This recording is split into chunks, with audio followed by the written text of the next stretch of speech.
दोस्तों, भूत, रूह या आत्मा का कोई एक ठिकाना निश्चित नहीं किया जा सकता है, लेकिन दुनिया भर में कुछ ऐसी जगहें होती हैं जिसे ये रूह और आत्मा अपना ठिकाना बना लेती हैं। अभी तक आपने पुरानी इमारतों और जहाज़ों पर रूह के कब्जे के बारे में सुना होगा। आज हम आपको एक ऐसी कब्रिस्तान के बारे में बताएंगे जहां पर वैम्पायरों का राज है। एक ऐसा कब्रिस्तान जिसे मौत के बाद मुर्दों को गहरी नींद में सोने के लिए बनाया गया, लेकिन जो बन गया है वैम्पायरों यानी पिशाचों का अड्डा। हम बात कर रहे हैं लंदन के हाईगेट कब्रिस्तान की। इस कब्रिस्तान में बहुत से लोगों ने वैम्पायरों को देखा है, जो कि आए दिन इस कब्रिस्तान में घूमते रहते हैं। अभी तक वैम्पायरों के बारे में दुनिया भर में केवल अटकलें ही लगाई जाती है, लेकिन इस कब्रिस्तान में कई बार लोगों ने मौत के इस राक्षसों को महसूस किया है। आप खुद ही महसूस कर सकते हैं कि कोई भी ऐसी जगह जहां आप अकेले हो और कोई ऐसा साया जो आपके आसपास ही किसी मुर्दे के शरीर से खून पी रहा हो, तो कैसा महसूस होगा।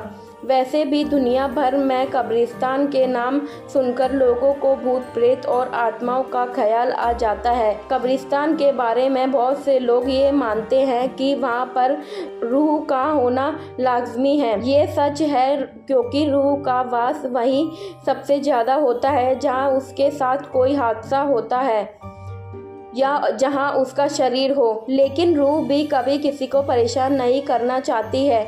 ये भी अपनी दुनिया में अलग तरह के विचार करती है। आइए आज लंदन के उस कब्रिस्तान की सैर करें। हाईगेट कब्रिस्तान का नाम इतिहास। हाईगेट कब्रिस्तान उत्तरी लंदन में बनाया गया एक कब्रिस्तान है। यह काफ़ी बड़ा और विशाल है। इस कब्रिस्तान में कई गेट हैं। इस कब्रिस्तान को सन 1839 में शुरू किया गया था। उस समय लंदन एक विचित्र संकट से जूझ रहा था। लंदन में उस समय मृत्यु दर ज़्यादा ही और आए दिनों लोगों को भारी संख्या में मौत हो रही थी। लोगों की हो रही मौतों के बावजूद भी लंदन में उन्हें दफनाने के लिए कोई जगह नहीं बची थी। इसलिए समस्या से उबरने के लिए लंदन के उत्तरी छोर में इस हाईगेट कब्रिस्तान का निर्माण किया गया था। इस कब्रिस्तान के निर्माण के पहले जगह की किल्लत के चलते लोग मुर्दों को अपने घर के आसपास ही गलियारों में दफन कर रहे थे, जो कि बहुत ही भयानक स्थिति थी।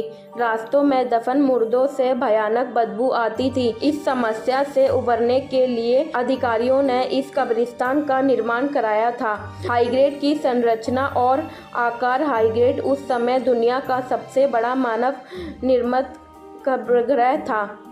यह कब्रिस्तान 37 एकड़ जमीन में फैला हुआ है और उत्तरी लंदन के बीचों बीच बनाया गया है। इस कब्रिस्तान में एक घंटाघर और ट्यूडल शैली का प्रयोग किया गया है। इसकी इमारतों में शानदार लकड़ियों का इस्तेमाल किया गया है। पहली बार इस कब्रिस्तान में 26 मई 1839 को एलिजाबेथ जैक्सन को दफनाया गया और इसी के साथ सिलसिला शुरू हुआ, जो आज तक जारी है। कब्रिस्तान बहुत ही बड़ा है और इसमें ना जाने कितने लोग दफन हैं। जहाँ पर एक साथ ज़मीन में इतने लोग दफन होने, वहाँ रूह और आत्माओं का दिखना तो लाजमी होता है। इस कब्रिस्तान में भी बहुत सी ऐसी रूह है जो जगह जगह लोगों को दिख जाती है। कई बार लोगों को इसका आभास होता है और इसके साथ कोई हादसा हो जाता है। इस कब्रिस्तान में कई बार वैम्पायरों को देखा गया है और उन्हें महसूस किया गया है। सबसे पहला मामला जो प्रकाश में आया था वो था सन 1970 में, जब स्कूल की 2 छात्राओं ने कब्रिस्तान के एक किनारे एक वैम्पायर को बैठा देखने का दावा किया था। उन दोनों छात्राओं का कहना था कि जब वो स्कूल से लौट रही थी और जब वो कब्रिस्तान के पास पहुंची तो उस समय शाम हो गई थी और हल्का हल्का अंधेरा शुरू हो गया था। उसी समय उन्हें कुछ अजीब सी आवाज़ सुनाई दी जो कि कब्रिस्तान के तरफ से आ रही थी। उस समय जब उन्होंने कब्रिस्तान की तरफ देखा तो वह एक आदमी जैसा कोई बैठा और कब्र से शव को निकाल कर उसका खून पी रहा था।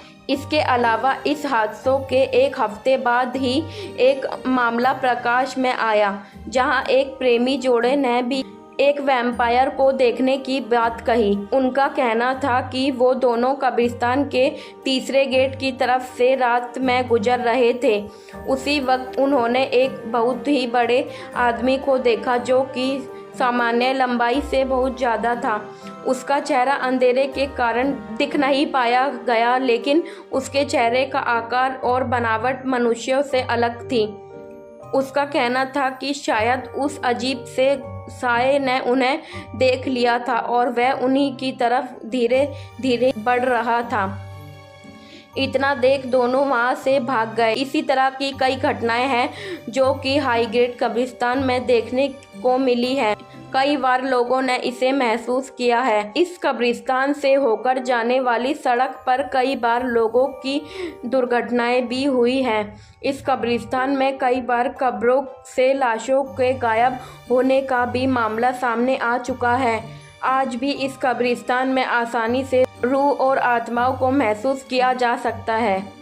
दोस्तों, वीडियो अच्छी लगी तो वीडियो को लाइक करें और चैनल को सब्सक्राइब करना ना भूलें।